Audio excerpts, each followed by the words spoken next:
Hi everyone. आज के video में देखेंगे साइकोलॉजी का टॉप 50 मोस्ट इम्पोर्टेंट क्वेश्चन जो आपके झारखंड लेडी सुपरवाइजर के लिए काफ़ी ज़्यादा इंपॉर्टेंट है, क्योंकि आपका एग्जाम का डेट डिक्लेयर हो चुका है और आपके एग्जाम में काफ़ी कम टाइम बचा हुआ है। तो ये सारे क्वेश्चन आपके एग्जाम के लिए काफ़ी ज़्यादा मोस्ट इम्पोर्टेंट है। तो चलिए शुरू करते हैं आज का पहला क्वेश्चन। लेकिन उससे पहले अगर आप बीपीएससी स्टेट या झारखंड लेडी सुपरवाइजर की तैयारी कर रहे हैं, तो आप लोग के लिए जो आपका सिलेबस है वो सारे सिलेबस से हमने जितने भी आपके सिलेबस में टॉपिक्स मेंशन है, वो सारे टॉपिक से हमने 2000 से ज़्यादा क्वेश्चन आंसर रेडी किया है, जिससे आप बेटर प्रैक्टिस कर पाओ टॉपिक वाइज अपने एग्जाम के लिए।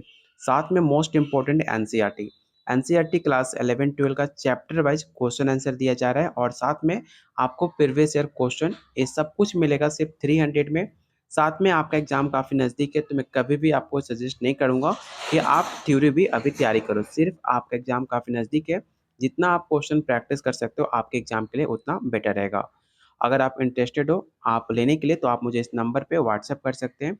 साथ में आपको गाइड भी किया जाएगा कितने शॉर्ट टर्म में किस टॉपिक पे ज़्यादा फोकस करना है, कैसे आप तैयारी करोगे तो आपका पेपर फर्स्ट अटेम्प्ट में क्लियर हो जाएगा। ये सब कुछ आपको साथ में गाइड भी किया जाएगा। तो लेने के लिए आप मुझे इस नंबर पे व्हाट्सएप कर सकते हैं। चलिए शुरू करते हैं आज का पहला क्वेश्चन। पहला क्वेश्चन है, मनोविज्ञान का जनक किसे माना जाता है? काफी आसान क्वेश्चन है, आपको पता होगा कि मनोविज्ञान का जनक विलियम ओन को माना जाता है, जो कि राइट आंसर होगा ऑप्शन नंबर बी। कौन सा मनोवैज्ञानिक सिद्धांत अवचेतन मन पर आधारित है? ये सवाल काफी इंपॉर्टेंट है, देखने में काफी आसान लगता है लेकिन मैक्सिमम बच्चे इसमें गलती कर देते हैं। इसलिए इस क्वेश्चन को आप वीवीआई क्वेश्चन टिक आउट कर लेना। पहला ऑप्शन है व्यवहारवाद, मानवतावाद, मनोविश्लेषण, या ऑप्शन डी है संज्ञानात्मक।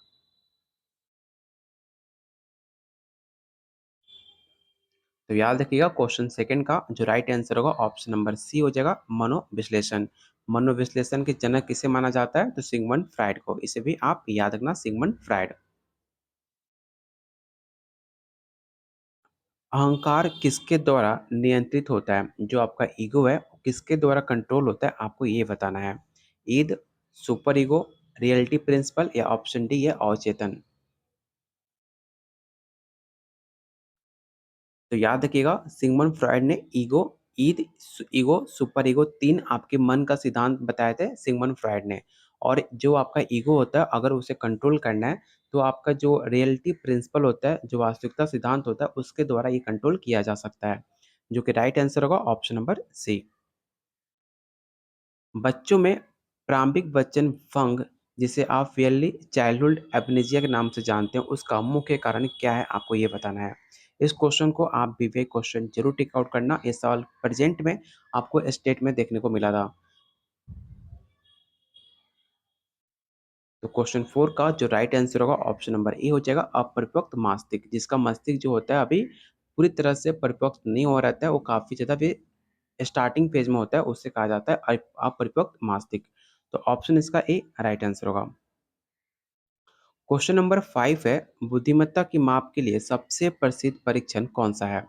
ये भी सवाल काफ़ी बेहतरीन है, बार बार ये सवाल पूछे जाते हैं। आज के प्रैक्टिस सेट में टोटल 50 क्वेश्चन है, और ऐसे 50 क्वेश्चन मैंने इस प्रैक्टिस सेट में शामिल किया है जो हर बार आपके एग्जाम में सवाल रिपीट होते हैं। तो आपको बताना है कि जो आपका इंटेलिजेंस है उसकी माप के लिए सबसे प्रसिद्ध परीक्षण कौन सा है। तो पहला आपका है वैक्सलर इंटेलिजेंस स्केल, ऑप्शन बी है रोसार्च परीक्षण, ऑप्शन सी है टैट परीक्षण, चौथा ऑप्शन है आपका MMPI। तो क्वेश्चन 5 का जो राइट आंसर होगा ऑप्शन नंबर ए हो जाएगा, वैक्सलर इंटेलिजेंस स्केल। इसे आप जरूर याद रखिएगा, आपके एग्जाम में सवाल देखने को मिल सकता है। अगला क्वेश्चन है, शॉर्ट टर्म मेमोरी, जिसे आप प्राथमिक स्मृति के नाम से जानते हो, उसे कितनी जानकारी को एक बार रखा जा सकता है? 3 to 4 times, 5 to 9 items, 10 to 12 items, या ऑप्शन डी है 15 to 20 items।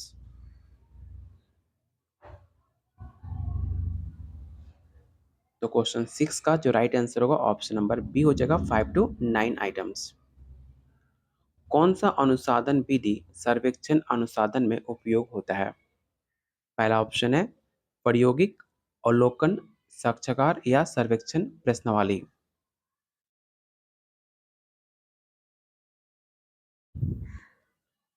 तो क्वेश्चन 7 का जो राइट आंसर हो जाएगा ऑप्शन नंबर डी हो जाएगा। अगला क्वेश्चन काफ़ी इंपॉर्टेंट है, इसे आप ध्यान से क्वेश्चन को रीड करना कि इमोशन के सिद्धांत में किस मनोवैज्ञानिक ने फाइट और फ्लाइट प्रतिक्रिया का वर्णन किया है। ठीक है, याद रखिएगा फाइट और फ्लाइट। ठीक है, इन दोनों की प्रतिक्रिया में किसने वर्णन किया आपको ये बताना है। Sigmund Freud, William James, Walter Cannon या ऑप्शन डी है हावर्ड गार्डनर। ये सवाल काफ़ी इंपॉर्टेंट है, इसे भी आप बीपीआई क्वेश्चन जरूर टिक आउट करना। तो क्वेश्चन 8 का जो राइट आंसर हो जाएगा ऑप्शन नंबर सी होगा वाल्टर कैनन।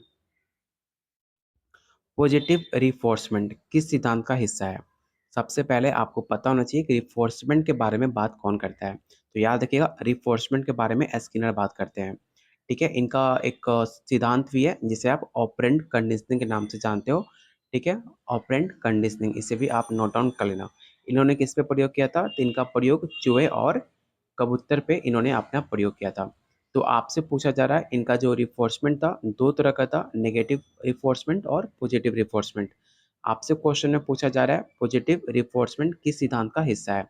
तो याद रखिएगा स्किनर एक व्यवहारवाद के जनक माने जाते हैं, इसलिए इसका जो राइट आंसर होगा ऑप्शन नंबर बी होगा। व्यवहारवाद के जनक कौन-कौन माना जाता है? तो स्किनर और वाटसन। याद रखना स्किनर प्लस वाटसन दोनों ने मिलकर व्यवहारवाद के जनक माने जाते हैं, इसे भी आप याद रखिएगा। तो ऑप्शन इसका बी राइट आंसर होगा। स्मृति को कितने प्रकार में विभाजित किया गया है? आपको बताना है जो आपका मेमोरी है उसे कितने प्रकारों में उसे क्लासिफाई किया गया है। 2, 3, 4 या ऑप्शन डी है 5। तो क्वेश्चन 10 का जो राइट आंसर होगा ऑप्शन नंबर बी हो जाएगा 3। हमने ऑलरेडी सारे टॉपिक्स पे जैसे आपका मेमोरी हुआ, आपका इमोशन हुआ, लर्निंग हुआ, हर टॉपिक्स पे हमने ऑलरेडी अलग-अलग टाइप करके टॉप 50 क्वेश्चन बनाया हुआ है। अगर आपने टॉपिक वाइज़ एमसीक्यू नहीं देखा है तो आप जाकर वीडियो के प्लेलिस्ट में चेकआउट कर सकते हैं। आपके जो भी सिलेबस में जितने भी टॉपिक्स दिए गए हैं, वो सारे टॉपिक्स हमने ऑलरेडी आपके कवर किए हुए हैं जो आप प्लेलिस्ट में जाकर चेकआउट कर सकते हो। तो ऑप्शन इसका बी राइट आंसर होगा, इसे भी आप याद जरूर रखिएगा। किस सिद्धांत के अनुसार सीखने की प्रक्रिया पुनर्बलन और दंड पर आधारित होती है? जस्ट मैंने आपको बताया था, इसलिए आप ध्यान से ऑप्शन को रीड करना और आपको बताना है कि किस सिद्धांत में रिफोर्समेंट और पुनिश का डिपेंड होता है, आपको ये बताना है। पहला ऑप्शन है शास्त्रीय अनुबंधन। शास्त्रीय अनुबंधन आपको क्लासिकल थ्योरी कहा जाता है जिसका प्रतिपादन आपके पॉलाव साहब ने किया था, इसे भी आप याद रखिएगा। पॉलाव ने किस पे अपना प्रयोग किया था? तो कुत्ते पे किया था। संचालक अनुबंधन जिसे आप रिफोर्समेंट के नाम से भी जानते हो, तो ऑप्शन इसका बी राइट आंसर होगा। व्यक्तित्व की संरचना में कितने आयाम शामिल होते हैं? ये भी सवाल काफ़ी इंपॉर्टेंट है, बहुत बार आपके एग्जाम में पूछा गया सवाल है कि जो पर्सनालिटी है उसकी संरचना में कितने आयाम शामिल होते हैं? तो याद रखिएगा 5 आयाम शामिल होते हैं। ऑप्शन इसका बी राइट आंसर होगा। संज्ञानात्मक विसंगति कॉग्निटिव डिसोनेंस का सिद्धांत किसने दिया है? इसमें क्वेश्चन में ध्यान से रीड करना क्योंकि बहुत सारे बच्चे गलती क्या करते हैं। क्वेश्चन आपसे पूछा जा रहा है कॉग्निटिव डिसोनेंस, अगर आपसे पूछ लेते हैं कॉग्निटिव थ्योरी के बारे में, सिर्फ कॉग्निटिव थ्योरी, तो आपका आंसर यहाँ पर बदल जाएगा। अगर आपसे पूछ ले कॉग्निटिव थ्योरी किसने दिया है तो आपका आंसर होगा जीन पियाजे। लेकिन आपसे क्वेश्चन में पूछा जा रहा है कॉग्निटिव डिसोनेंस, जो कि इसके प्रतिपादन कौन है? तो इसके प्रतिपादन लियोन फेस्टिंगर है। ये भी सवाल आपके बीपीएससी में पूछा हुआ सवाल है, तो इस क्वेश्चन को भी आप जरूर याद रखिएगा, आपके एग्जाम में सवाल देखने को मिल सकता है। स्वरूप अनुकूलन जिसे आप कॉन्फॉर्मिटी के नाम से जानते हो, उसके अध्ययन किस मनोवैज्ञानिक ने महत्वपूर्ण योगदान दिया है? तो आपके पास पहला ऑप्शन है मिलग्राम, ऑप्शन बी है आसच, ऑप्शन सी है कॉल जुंग या ऑप्शन डी मैं यहाँ पर लिख देता हूँ फ्राइड, सिगमंड फ्राइड। तो क्वेश्चन 14 का जो राइट आंसर होगा ऑप्शन नंबर बी हो जाएगा। और याद रखिएगा अगर अभी तक आपने टेलीग्राम ग्रुप को ज्वाइन नहीं किया है तो टेलीग्राम ग्रुप को आप जरूर ज्वाइन करना, क्योंकि जो भी आपके पीडीएफ होते हैं, कोई भी आपके अपडेट वीडियो, कोई भी टीचिंग रिलेटेड साइकोलॉजी का न्यूज़ आता है, ये सारे अपडेट आपको टेलीग्राम ग्रुप में पोस्ट किए जाते हैं। अगर किसी स्टेट में वैकेंसी भी आती है साइकोलॉजी रिलेटेड तो सब कुछ आपको अपडेट यहाँ पर मिल जाता है, जिसका लिंक मैंने डिस्क्रिप्शन बॉक्स और कमेंट बॉक्स में पिन कर रखा हुआ है, तो आप जाकर वहाँ से ज्वाइन कर सकते हो। अगला क्वेश्चन है मनोवैज्ञानिक विकास के चरण सिद्धांत जिसे आप स्टेज थ्योरी के प्रणेता किसे माना जाता है। ये भी सवाल काफी बेहतरीन है, इस क्वेश्चन को आप जरूर याद रखिएगा। पहला ऑप्शन है सिगमंड फ्राइड, जीन प्याजे, एरिक एरिक्सन, या ऑप्शन डी है कोलर वर्ग।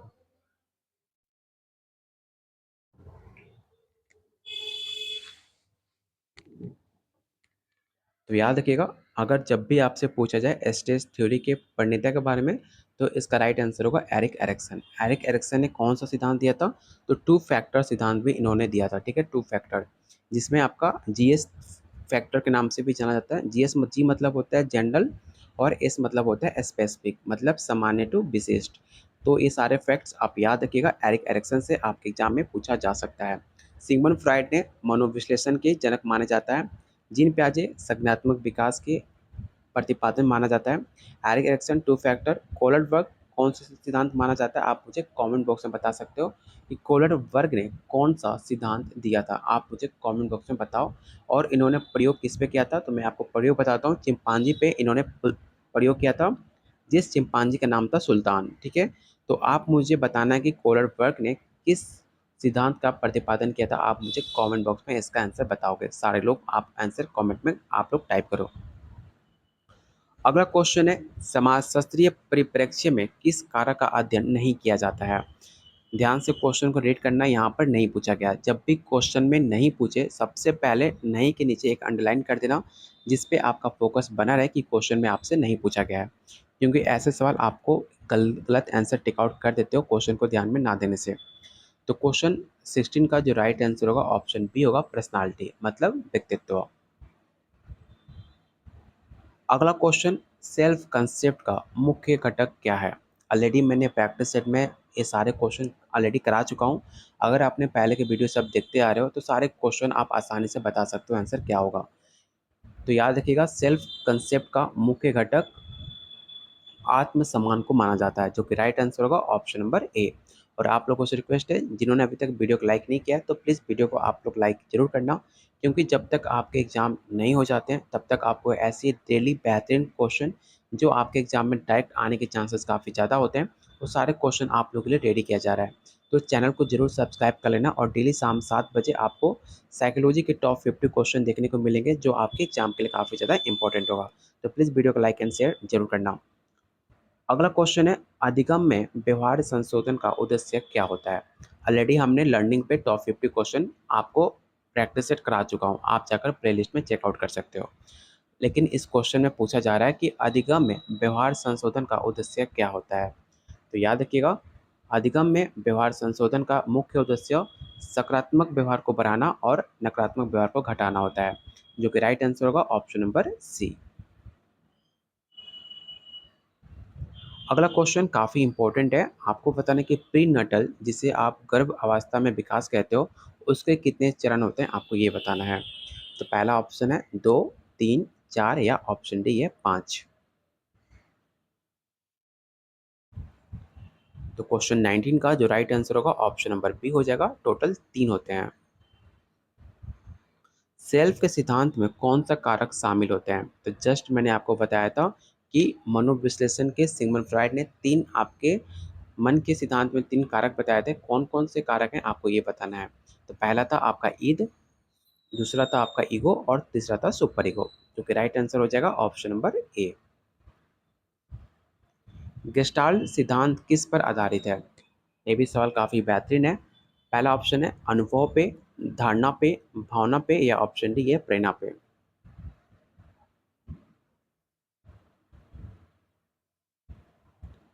तो क्वेश्चन 21 का जो राइट आंसर होगा ऑप्शन नंबर बी हो जाएगा, धारणा।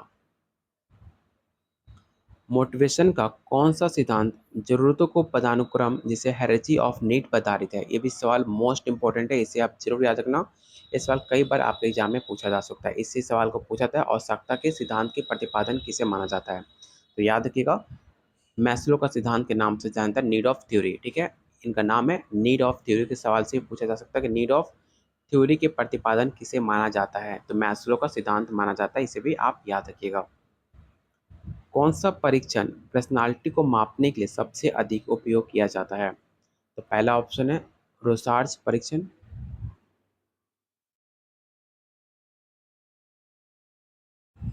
सेकंड ऑप्शन है टैट, ऑप्शन सी है एमएमपीआई या ऑप्शन डी है आईक्यू परीक्षण।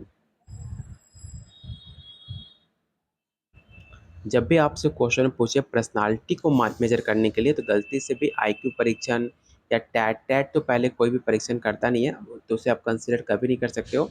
लेकिन जब भी पूछे पर्सनालिटी को लेकर उसके मेजर के लिए तो एमएमपीआई आपका मेजर करता है। ऑप्शन सी इसका राइट आंसर होगा। सामाजिक पहचान सोशल आइडेंटिटी के सिद्धांत के जनक कौन है? ये भी सवाल काफ़ी बेहतरीन है, इस क्वेश्चन को आप जरूर याद रखिएगा। तो पहला ऑप्शन है एल्बर्ट बंडूरा, हेनरी ताजफेल, सोलोमन आसच या ऑप्शन डी है स्टैनली मिलग्राम। इसमें आप कंफ्यूज हो गए क्योंकि आप एल्बर्ट बंडूरा को याद रखते हो सामाजिकीकरण के लिए, ठीक है।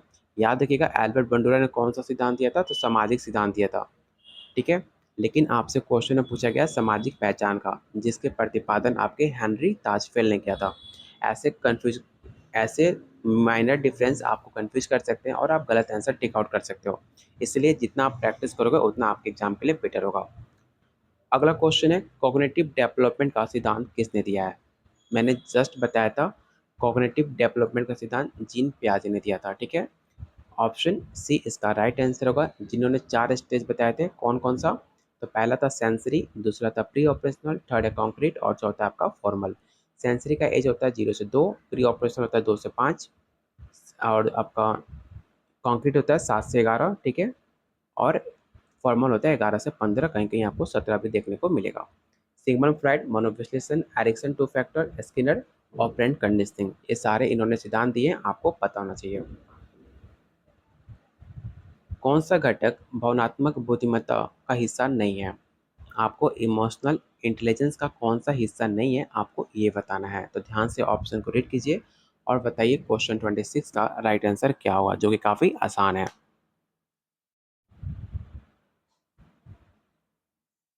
बात की जाए इमोशनल इंटेलिजेंस, तो इमोशनल इंटेलिजेंस के अंदर आपका लॉजिकल थिंकिंग कभी भी नहीं आ सकता है। लॉजिकल थिंकिंग आपके कॉग्निटिव का हिस्सा माना जाता है, इसलिए इसका राइट आंसर ऑप्शन सी होगा। प्राकृतिक चयन का सिद्धांत किस मनोवैज्ञानिक ने दिया था? नेचुरल सिलेक्शन, ये भी सवाल ऑलरेडी बीपीएससी में सवाल पूछा जा चुका है, तो याद रखिएगा नेचुरल सिलेक्शन का सिद्धांत के प्रतिपादन चार्ल्स डार्विन ने किया था। ऑप्शन इसका ए राइट आंसर होगा। अगर आपके पास पेड नोट्स नहीं है तो कम से कम इस वीडियो को 2 बार आप जरूर देख लेना, क्योंकि सारे क्वेश्चन काफ़ी इंपॉर्टेंट है आपके एग्जाम के लिए।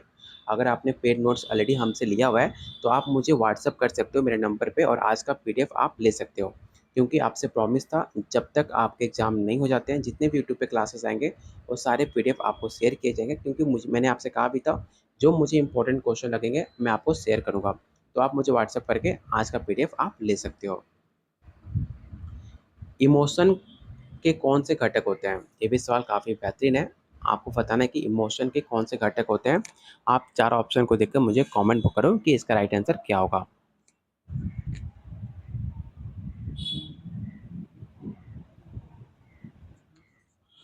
तो क्वेश्चन 28 का जो राइट आंसर होगा ऑप्शन नंबर ए हो जाएगा। पर्सनालिटी डिसऑर्डर का अध्ययन किस शाखा में अंतर्गत आता है? ये भी सवाल काफ़ी बेहतरीन है। ये सवाल अभी यूपी पीजीटी में पूछा हुआ सवाल है, तो याद रखिएगा कि पर्सनालिटी डिसऑर्डर की बात की जाए तो उसमें असामान्य मनोविज्ञान इसका राइट आंसर होगा, ऑप्शन नंबर बी। किस सिद्धांत के अनुसार प्रेरणा का मुख्य स्रोत आंतरिक जरूरतें हैं? पहला ऑप्शन है इंसेटिव सिद्धांत, ड्राइव सिद्धांत, मानवतावादी सिद्धांत या ऑप्शन डी है जैविक सिद्धांत।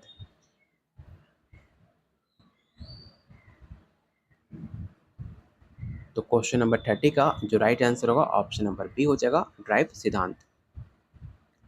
आत्म संयम का सबसे अधिक महत्व किस प्रकार के व्यवहार में होता है? पहला ऑप्शन है आक्रामक, सामाजिक, स्व अनुशासन या ऑप्शन डी है प्रेरक।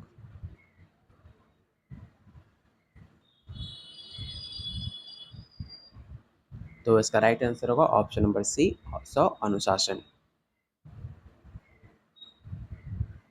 अगला क्वेश्चन है संज्ञानात्मक पुनर्निर्माण का उपयोग किसके लिए किया जाता है?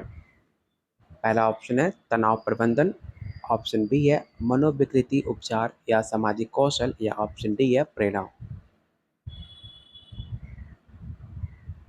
तो क्वेश्चन नंबर 32 का जो राइट आंसर होगा ऑप्शन नंबर ए हो जाएगा। कौन सा सिद्धांत समूह निर्णय लेने का प्रक्रिया का वर्णन करता है? ग्रुप डिसीजन मेकिंग का प्रक्रिया लेने वाला कौन होता है? कौन सा सिद्धांत होता है, आपको ये बताना है। तो क्वेश्चन नंबर 33 का जो राइट आंसर होगा ऑप्शन नंबर बी हो जाएगा, समूह सोच। संज्ञानात्मक व्यवहारिक चिकित्सा किसके उपचार में इफेक्टिव होता है? अवसाद, सिजोफ्रेनिया, द्विध्रुवीय विकार या ऑप्शन डी है व्यक्तित्व विकार। इस क्वेश्चन को तो आप रट्टा जरूर मार लेना, इस सवाल कई बार आपके एग्जाम में सवाल पूछा जा चुका है। क्वेश्चन 34 का जो राइट आंसर होगा ऑप्शन नंबर ए हो जाएगा। नेचर वीएस नर्चर विवाद का संबंध किससे है? ये सवाल प्रेजेंट में स्टेट में पूछा गया था, आप जाकर क्वेश्चन उठा कर देख भी सकते हो, या जिन्होंने स्टेट पेपर दिया आप उनसे बात भी कर सकते हो। नेचर वीएस नर्चर का विवाद किससे है, आपको ये बताना है।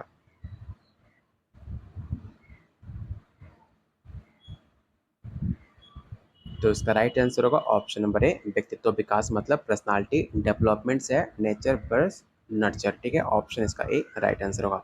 आप मुझे बता सकते हो कि personality development nature based nurture किसने दिया हुआ है? आप मुझे कमेंट बॉक्स में नाम बताओ कि किस मनोवैज्ञानिक ने नेचर बेस्ड नर्चर के बारे में बात किया था। आप मुझे कमेंट बॉक्स में इसका आंसर मुझे बताओ।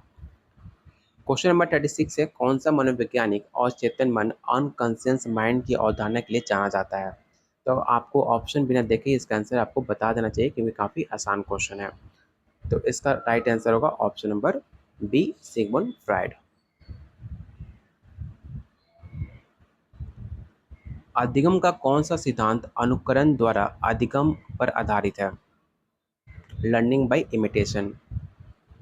पहला ऑप्शन है शास्त्रीय अनुबंधन, संचालक अनुबंधन, सामाजिक अधिगम सिद्धांत या ऑप्शन डी है संज्ञानात्मक सिद्धांत।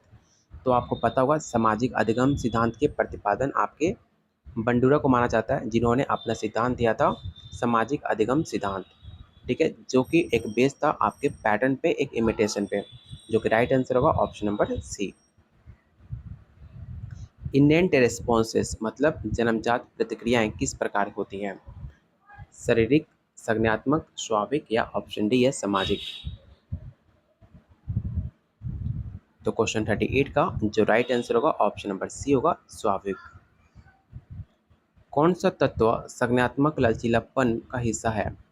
ये भी सवाल काफ़ी इंपॉर्टेंट है, आपको बताना है कि कॉग्निटिव फ्लेक्सिबिलिटी का कौन सा हिस्सा माना जाता है इन चार ऑप्शन में। तो याद रखिएगा समस्या समाधान, जिसे आप प्रॉब्लम सॉल्विंग के नाम से जानते हो। और आप लोगों से रिक्वेस्ट है, जिन्होंने अभी तक वीडियो को लाइक नहीं किया तो प्लीज़ आप लोग वीडियो को लाइक जरूर कर दो, क्योंकि आपका एक लाइक हमें काफ़ी मोटिवेट करेगा। आप लोग के लिए डेली जब तक आपके एग्जाम नहीं हो जाते हैं तब तक के लिए आपको और बेहतरीन क्वेश्चन प्रैक्टिस कराने के लिए, जिससे आप बेटर प्रैक्टिस कर पाओ अपने एग्जाम के लिए। क्वेश्चन नंबर 40 है, इंटेलिजेंस का कौन सा सिद्धांत क्रिस्टलाइज्ड और फ्लूइड इंटेलिजेंस के बीच भेद करता है? ये सवाल कई बार आपके बीपीएससी हो, चाहे स्टेट हो, चाहे यूपी हो, हर स्टेट में सवाल बार बार पूछा जाता है। इस क्वेश्चन को आप जरूर वीवीआई क्वेश्चन टिक आउट कर लेना। और याद रखना कि क्वेश्चन नंबर 40 का जो राइट आंसर होगा ऑप्शन नंबर सी होगा, कैटल का दो तत्व सिद्धांत, जो कि था पहला क्रिस्टलाइज और दूसरा था फ्लूइड।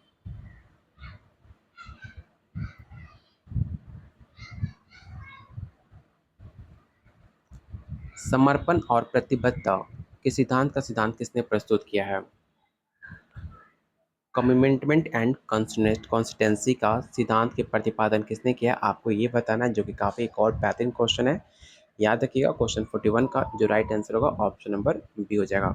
और आप लोगों से रिक्वेस्ट है कि कम से कम वीडियो को जरूर 2 बार देखना और सारे क्वेश्चन का आंसर आप जरूर याद रखना, क्योंकि सारे सवाल काफ़ी मोस्ट इंपॉर्टेंट है, और ऐसे सवाल हमने इस प्रैक्टिस सेट में शामिल किया जो हर बार आपके एग्जाम में रिपीट होते आ रहे हैं। इसलिए सारे क्वेश्चन रट्टा जरूर मार लेना, आपके एग्जाम में सवाल देखने को मिल सकता है। चलते हैं क्वेश्चन नंबर 42 पे। आपको बताना है कि प्राइमेसी एंड रिसेंसी इफेक्ट का संबंध किससे है? स्मृति से, धारणा से, भाषा से या ऑप्शन डी है संज्ञानात्मक विकास से। तो क्वेश्चन नंबर 42 का जो राइट आंसर होगा ऑप्शन नंबर ए हो जाएगा, स्मृति। इमोशनल हार्डनेस का अर्थ क्या होता है? भावनात्मक कटुता। तो याद रखिएगा भावनात्मक कटुता का अर्थ होता है तनाव को सहन करने की क्षमता, मतलब ऑप्शन सी इसका राइट आंसर होगा। किस सिद्धांत के अनुसार प्रेरणा का मुख्य स्रोत बाहरी प्रोत्साहन है? मतलब आपको बताना है एक्सटर्नल इंसेंटिव के बारे में। तो पहला ऑप्शन है ड्राइव सिद्धांत, ऑप्शन बी है इंसेंटिव सिद्धांत, ऑप्शन सी है आत्मसिद्धि सिद्धांत या ऑप्शन डी है सामाजिक सिद्धांत। तो याद रखिएगा एक्सटर्नल इंसेंटिव के बारे में बात करता है आपका इंसेंटिव सिद्धांत, जो कि राइट आंसर होगा ऑप्शन नंबर बी।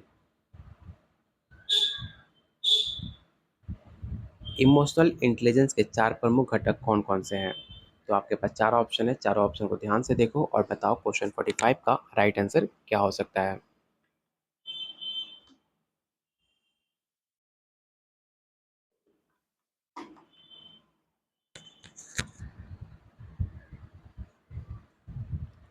तो क्वेश्चन 45 का जो राइट आंसर होगा ऑप्शन नंबर ए हो जाएगा। प्रेक्षणीय अधिगम का कौन सा चरण सबसे अधिक महत्वपूर्ण होता है? ध्यान, प्रतिधारण, पुनरुत्पादन या ऑप्शन डी या प्रेरणा।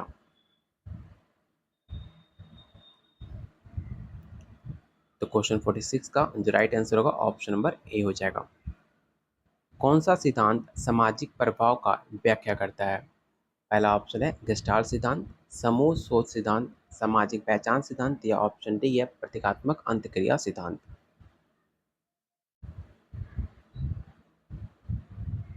तो क्वेश्चन 47 का जो राइट आंसर होगा ऑप्शन नंबर सी हो जाएगा। अगला क्वेश्चन है प्रतिक्रिया समय जिसे आप रिएक्शन टाइम का अध्ययन किसके अंतर्गत किया जाता है? तो याद रखिएगा रिएक्शन टाइम आपके कॉग्निटिव साइकोलॉजी के अंदर माना जाता है, जो कि राइट आंसर होगा ऑप्शन नंबर ए संज्ञानात्मक मनोविज्ञान। अगला क्वेश्चन किस मनोवैज्ञानिक ने इमोशन के दो कारक सिद्धांत two factor theory of emotion के प्रतिपादन किए थे? तो ध्यान से ऑप्शन को रीड करना, इस सवाल काफ़ी इंपॉर्टेंट है, इसे आप जरूर रट्टा मार लेना। Two factor theory of emotion के प्रतिपादन सेक्टर और सिंगर को जाता है, जो कि राइट आंसर होगा ऑप्शन नंबर सी। और आज का लास्ट क्वेश्चन जो कि काफ़ी इंपॉर्टेंट है, आपको बताना है कि डेवलपमेंट साइकोलॉजी का प्रमुख अध्ययन किस आयाम पर आधारित है? तो आपके पास चार बेहतरीन ऑप्शन है, चारों ऑप्शन को रीड कीजिए और बताइए क्वेश्चन नंबर 50 का राइट आंसर क्या हो सकता है।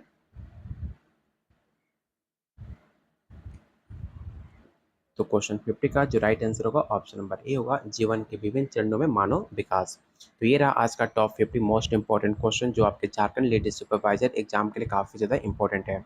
अगर आपने पेड नोट्स नहीं लिया तो कम से कम इस वीडियो को 2 बार जरूर देखना। अगर आपने पेड नोट्स लिया हुआ है तो आप मुझे इस नंबर पर व्हाट्सअप करके आज का PDF आप ले सकते हो, क्योंकि आपसे मैंने प्रॉमिस किया था जब तक आपके एग्जाम नहीं हो जाते हैं डेली आपको PDF आपको दिए जाएंगे, जो भी मुझे इंपॉर्टेंट क्वेश्चन लगेगा। तो आज का PDF आप ले सकते हो इस नंबर पर व्हाट्सअप करके। अगर आप PDF लेना चाहते हो, नोट्स लेना चाहते हो कंप्लीट नोट्स, तो आपको सिर्फ 300 में आपको सिलेबस के अकॉर्डिंग जितने भी आपके टॉपिक्स हैं आपके सिलेबस में, उससे हमने 2000 से ज़्यादा क्वेश्चन आंसर रेडी किया है, जिससे आप प्रैक्टिस कर सकते हो आपके आने वाले एग्जाम के लिए। साथ में NCERT क्लास 11-12 का चैप्टर वाइज क्वेश्चन आंसर और साथ में आपको प्रीवियस ईयर क्वेश्चन और प्रैक्टिस सेट दिया जा रहा है। ये सब कुछ मिलेगा सिर्फ 300 में। तो आप मुझे इस नंबर पर व्हाट्सअप कर सकते हो अगर आप अपने फ्यूचर को लेकर सीरियस हो तो प्लीज़ वीडियो को लाइक एंड शेयर जरूर कर देना। मिलते हैं बहुत जल्द अगले वीडियो में, तब तक के लिए कीप वॉचिंग कीप शेयरिंग।